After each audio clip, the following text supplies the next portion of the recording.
Ahora.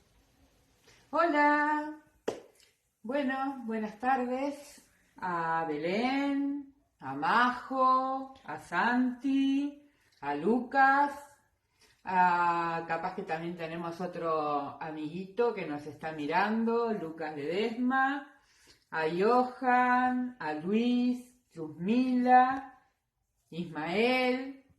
Bueno, espero que todos estén pasando un muy buen día de reposo. ¿Saben? Me hice una amiguita porque no me gustaba estar sola estos días. Entonces tengo una amiguita que me acompaña. Ella se llama Luna y nos va a acompañar mientras yo hablo con ustedes.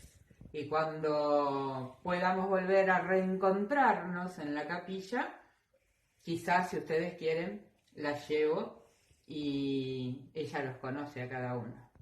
Bien, saben que lo que yo quería esta tarde conversar con ustedes es hacerles recordar un poquito acerca de lo que estamos estudiando, que es la vida de José Smith. ¿Se acuerdan? Que hace varios domingos que estamos hablando sobre José Smith.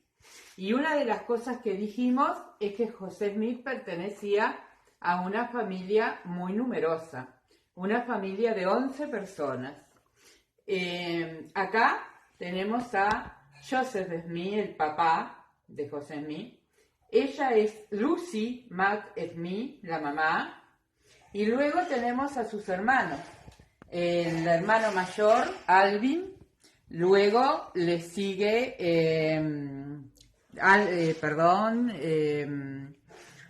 le sigue Hiram Smith. ¿Se acuerdan que les dije que fue el hermano que lo acompañó hasta la muerte y que murió con él? Luego estaría José Smith y luego viene Samuel Harrison y Big William, que sería él, y Don Carlos, y después vienen sus 3 hermanas mujeres, que Sofronia, la mayor, la bebita, Lucy. Bien,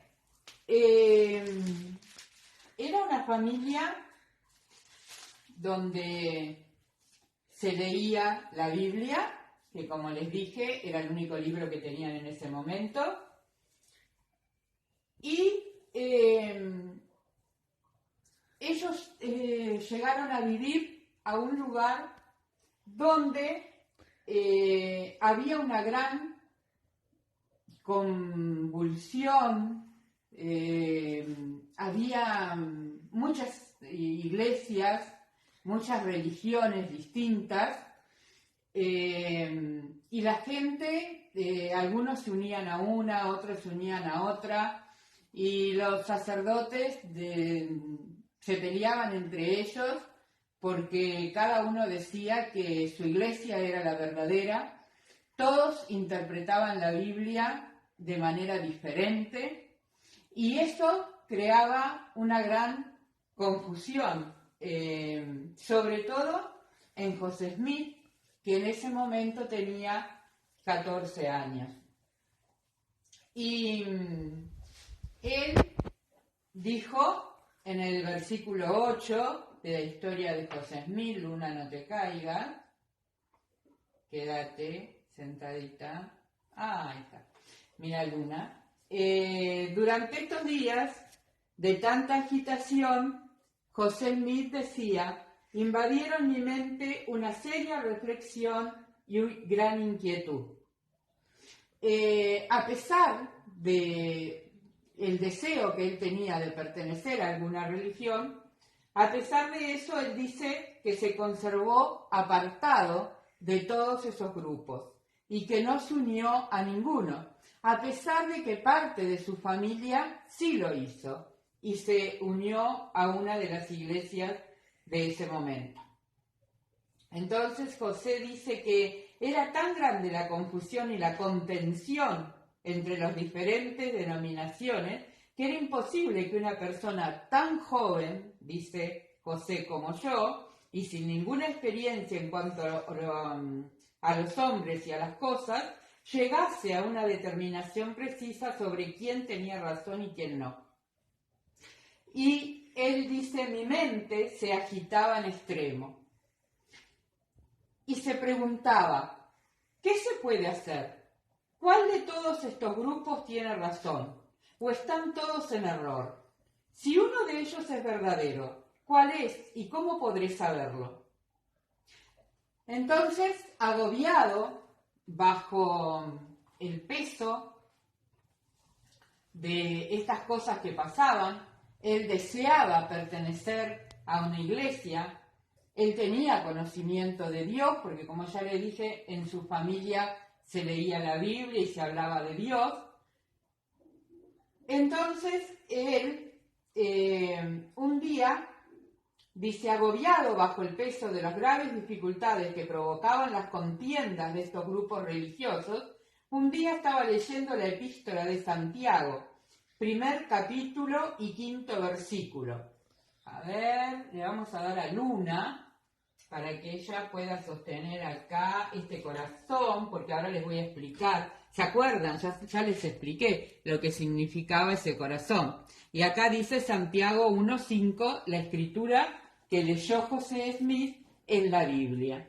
Y que dice, a ver aquí, si alguno de vosotros tiene falta de sabiduría, pídala a Dios, el cual da a todos abundantemente y sin reproche, y le será dada. Y José Smith dice, por esa razón, que recuerdan que yo les había hecho un corazón grande en cartulina también, cuando hablamos de esto, que él dice que ningún pasaje de las Escrituras jamás penetró el corazón de un hombre con más fuerza que este, en esta ocasión el mío.